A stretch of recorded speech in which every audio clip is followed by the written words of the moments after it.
très organisée, très dynamique. Ce sont les deux, je dirais, le descriptif de Linda pour moi. Elle a un cœur très généreux et je dirais que c'est une âme généreuse. En fait, la gentillesse est une bonne chose, mais elle est trop gentille. Elle laisse les choses, bon, ça ne fait rien, ça ne fait rien. Si elle peut changer, je pense qu'elle ne va pas changer. Même si elle mourait pour revenir, elle allait être la même.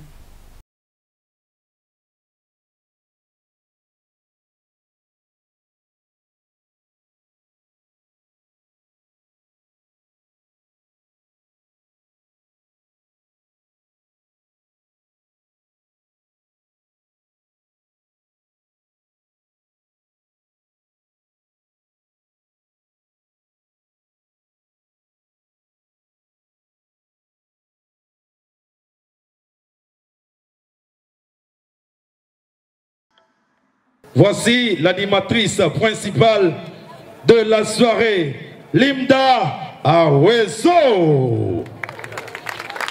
Mesdames et messieurs, bonsoir, soyez les bienvenus.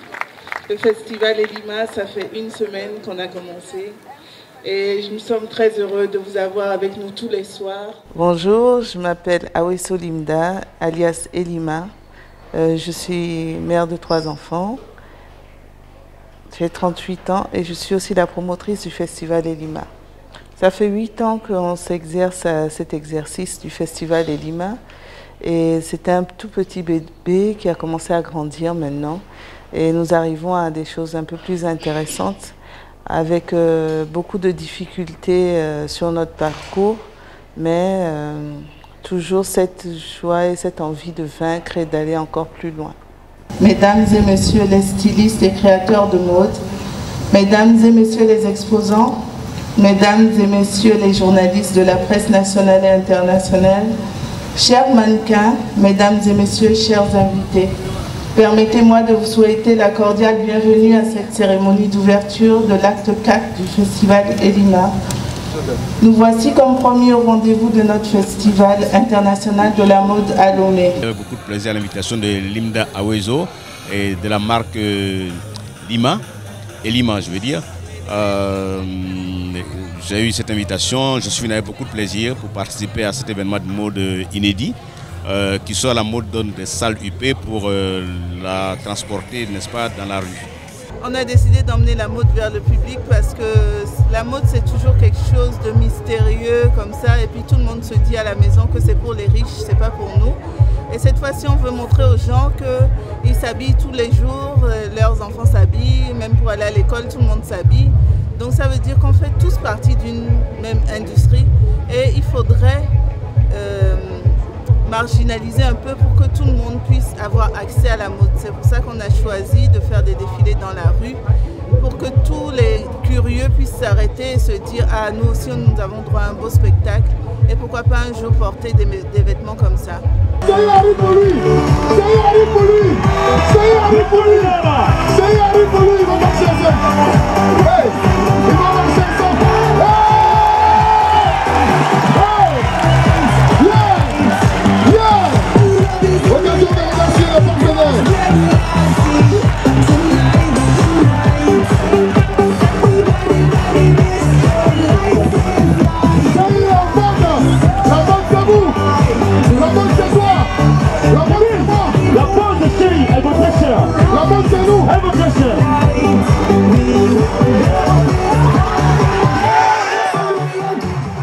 Je tiens à féliciter ma grande sœur parce que c'est pas évident d'organiser un événement dans mon pays, mais elle a fait avec beaucoup de dignité.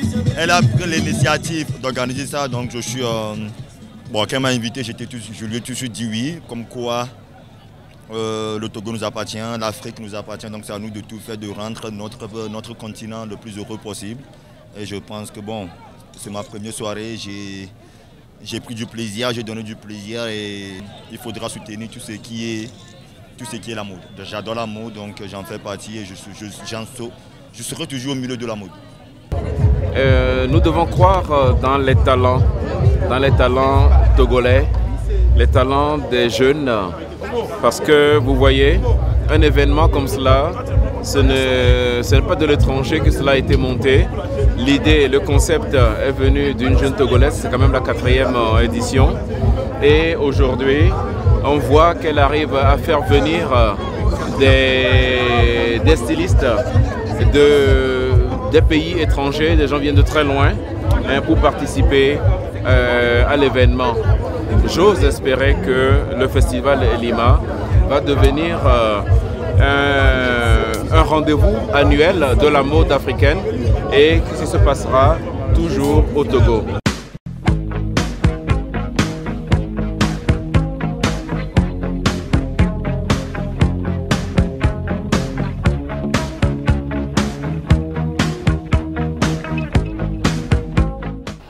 Oui, je suis femme d'affaires, j'ai ma société, je me débrouille un peu comme on peut le dire parce que le milieu de la mode pour l'instant n'est pas assez porteur en Afrique parce qu'il ne se fait pas d'une manière industrielle, ce qui fait que je joins à ma passion 2 autres volets dans ma société, à savoir une société de prestation de services et une autre dans le shipping. J'ai eu une accréditation pour pouvoir livrer les bateaux en vivres et autres. C'est vraiment pas évident, mais j'ai eu de la chance d'avoir un entourage bien organisé, c'est-à-dire que j'ai bien fait la différence dans ma société. D'autres s'occupent uniquement du stylisme, d'autres s'occupent uniquement du shipping et d'autres des prestations de services. Oui, je le suis dans le sens où j'arrive à faire ce que j'ai envie de faire et j'arrive à transmettre le message que j'ai envie de transmettre aux gens. Je crois que c'est très important d'être épanoui dans sa tête avant de pouvoir communiquer des envies aux autres et la chaleur de vivre et autres. Femme formidable, très dynamique. Linda Aweso, je l'ai rencontrée en 2013 lors de la 3e édition du festival Elima. Et depuis là, la collaboration a été parfaite. C'est une dame qui s'est écoutée, même si elle a déjà ses idées sur l'événement, bien le sujet à développer. Elle prend la patience d'écouter tout le monde, de faire le tour de table et faire une synthèse avant de donner son point de vue, ce qui est fort appréciable. Je suis la secrétaire comptable de Madame Linda Aweso. Je tiens habituellement sa comptabilité. C'est une femme qui est dans beaucoup de domaines, mais elle n'est pas toujours présente au bureau. Donc je suis à la fois son assistante, sa secrétaire et son comptable. En fait, c'est une femme de caractère. Elle est compréhensible, elle est humble. C'est vrai qu'elle est la directrice de la société et elle a toujours le dernier mot, mais on se comprend toujours. Je dirais que Madame Aweso, Elima, qui d'ailleurs même signifie le soleil, est identique à toutes ces femmes africaines-là qui se battent pour que l'art, la culture soit connue de tous. Et ça, c'est déjà suffisant pour que nous en soyons fiers. Voilà. Je ne dirais pas différente, je dirais qu'elle fait partie de ces femmes-là qui sont le porte-étendard de l'Afrique qui gagne. Je dirais très organisée, très dynamique. Ce sont les deux... je dirais le descriptif de Linda pour moi. En même temps, ça fait peu de temps qu'on commence réellement à travailler ensemble, mais je la trouve assez organisée, assez entreprenante. On se complète parce que mon boulot doit être en collaboration avec elle et des décisions doivent être prises avec elle. Donc je dirais qu'on s'apporte mutuellement beaucoup de choses. Voilà, je la connais, ça fait 3 ans. Et je peux dire que c'est une très gentille femme, une femme battante, mais qui n'a toujours pas le temps pour les gens autour d'elle. Je dois être derrière elle pour pouvoir avoir la confirmation de ce que vous avez comme projet ensemble. Et j'avoue que ce n'est pas toujours facile, mais bon, dans l'ensemble, ça va. Alors une journée avec moi, c'est fatigant parce que je sors le matin, je reviens le soir. Heureusement que les enfants mangent à la cantine. Et c'est une journée remplie de surprises parce que j'ai tout le temps des rendez-vous dans les 3 secteurs et c'est pas facile de me suivre. Mais ceux qui me connaissent commencent à avoir l'habitude et honnêtement, j'essaye de bien organiser mon emploi du temps pour pouvoir avoir quand même assez de temps avec ma famille. Alors, il y a énormément de femmes qui m'inspirent dans le monde entier. La première, ce serait Mère Teresa, pour qui je voue une admiration totale parce qu'elle a donné toute sa vie aux autres. Et la deuxième, ce serait ma mère parce que c'est une femme vraiment battante qui, malgré toutes les difficultés, a pu subvenir à nos besoins et a pu élever une famille de 5 enfants à la sueur de son front avec l'aide de mon père, bien sûr. Et la troisième, ce serait en général toutes ces femmes africaines qui s'assument et qui ont des hautes fonctions malgré tout ce qui s'entend, tout ce qu'on peut entendre dire ici, ou alors malgré ce monde un peu machiste. On a quand même une femme présidente au Libéria, on a des femmes ministres, parlementaires au Togo. Toutes ces femmes, en fait, m'inspirent et me prouvent qu'avec le travail, on peut tout faire. C'est pour ça que je ne me sens pas dans la peau d'une femme, mais je me sens dans la peau d'un opérateur économique. Et voilà comment je puise cette force tous les jours. Eh ben, en fait, aux éditions précédentes du festival, on a eu énormément de difficultés avec des sponsors et des gens nous encourageaient, qui étaient même du milieu. Et quand il a s'agi de faire face ensuite aux difficultés, à savoir payer les hôtels, payer les mannequins, alors que les sponsors avaient donné leur accord et qu'ils n'avaient pas donné encore l'argent, ces mêmes personnes parlaient, j'ai entendu beaucoup de bruit de couloir où ils se disaient « elle a les yeux plus gros que le ventre, elle veut faire ceci, elle veut faire cela alors qu'elle n'a pas les moyens ». Et j'ai trouvé ça très lâche parce que les mêmes personnes m'appelaient pour me dire que c'était vraiment difficile, ils m'encourageaient, j'étais une femme brave et autres. Aujourd'hui, ils sont toujours avec nous, on se connaît et je me dis que la faute est humaine, je ne leur en veux pas du tout, mais ça me servira de leçon, tout simplement. Non, je n'ai aucune réticence avec ces gens-là parce que je suis vraiment croyante et je crois en l'amour avec grand A, comme il est écrit dans la Bible. Et je me dis que si j'ai eu à traverser certaines périodes difficiles, c'est parce que mon destin est écrit ainsi. Rien n'est facile, on tombe souvent, mais il faut savoir se relever et c'est ça qui est le plus difficile.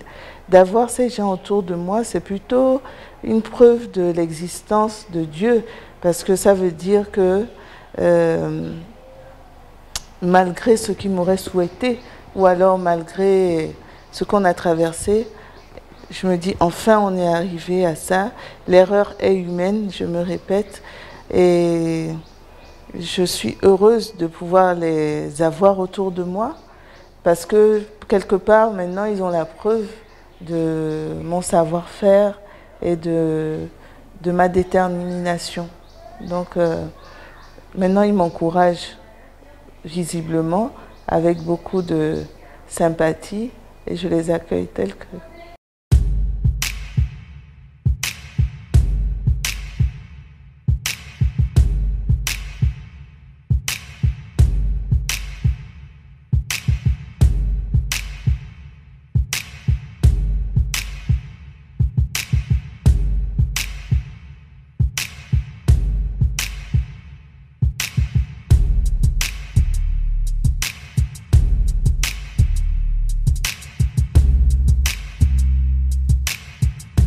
c'est vrai que j'ai l'habitude des festivals et je sais ce que ça coûte. Et voir cette dame-là se débattre, voir comment ses invités ont été reçus, est-ce qu'ils ont été mis dans les conditions, ça m'a vraiment marqué. Et juste avant de repartir pour mon pays, la Côte d'Ivoire, j'ai eu à découvrir, c'était une femme de cœur. Quelqu'un d'extraordinaire. Elle est vraiment spéciale, voilà.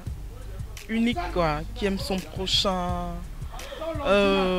toujours à l'écoute des critiques, parce qu'elle est dans la mode et toujours aussi disponible, compréhensif. Pour ceux qui ne l'approchent pas, pensent que c'est quelqu'un de difficile. Mais nous qui sommes avec elle, on dira que c'est quelqu'un d'ouverte. Elle a un cœur très généreux et je dirais que c'est une âme généreuse. Donc elle n'hésite pas à faire des actions quand le besoin se fait sentir. Ouais. J'ai eu la chance d'avoir un père qui était un haut cadre, une mère qui était étrangère, qui avait quand même son travail, mais j'ai toujours vu mes parents travailler et je n'ai jamais manqué de pain sur la table. Mais je me rappelle de plusieurs rentrées où tout le monde avait les cahiers, sauf nous, les enfants de ce monsieur. Et c'était 2-3 jours après qu'on avait, nous, nos cahiers. Et je me rappelle que ma mère disait tu penses toujours aux autres et pas à tes enfants.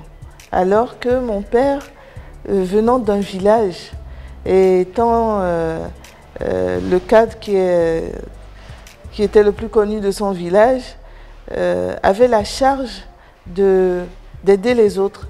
Donc on voyait des cahiers par carton, des kakis, des ceci, des cela.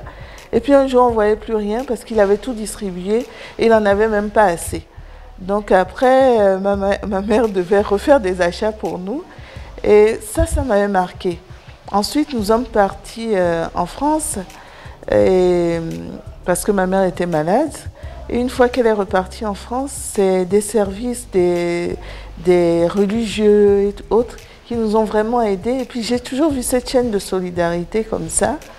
Et je me dis non, je n'ai pas le droit d'en avoir et de ne pas partager. Ça n'a pas de sens. Parce que grâce à des aides, moi aussi j'ai pu faire quelque chose. Je n'ai pas dit que je mourrais de faim. Mais la générosité est vraiment primordiale pour moi. Je ne comprends pas les gens qui sont tellement égoïstes ou très méchants. Peut-être n'ont-ils pas eu cet amour que moi j'ai peut-être reçu de mes parents, mais le rendre et le partager est très important. Tout est possible ici.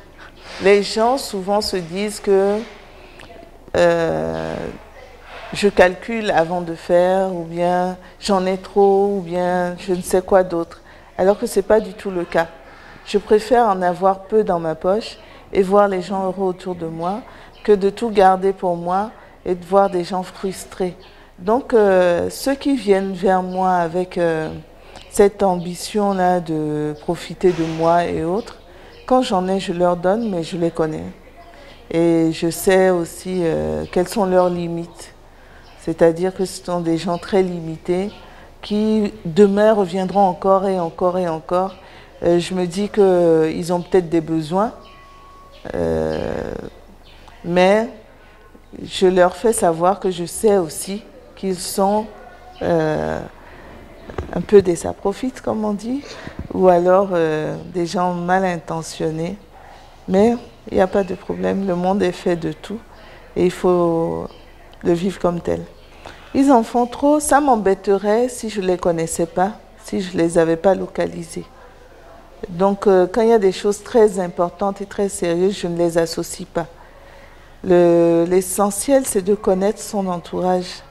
Et moi, c'est par cette force, je ne parle pas beaucoup, je ne dis pas grand-chose, mais je connais chaque personne autour de moi. Je connais ses faiblesses et ses qualités. Quand il s'agit d'argent et de profit, d'intérêt comme ça, je sais aussi qui fait quoi et ce qui se dit ensuite. Je gère, parce que quand on est directrice d'une société, on doit tout gérer. Quand on est maman de famille, on doit tout gérer. Quand on s'occupe d'une ONG avec 600 enfants, on doit tout gérer et avec calme.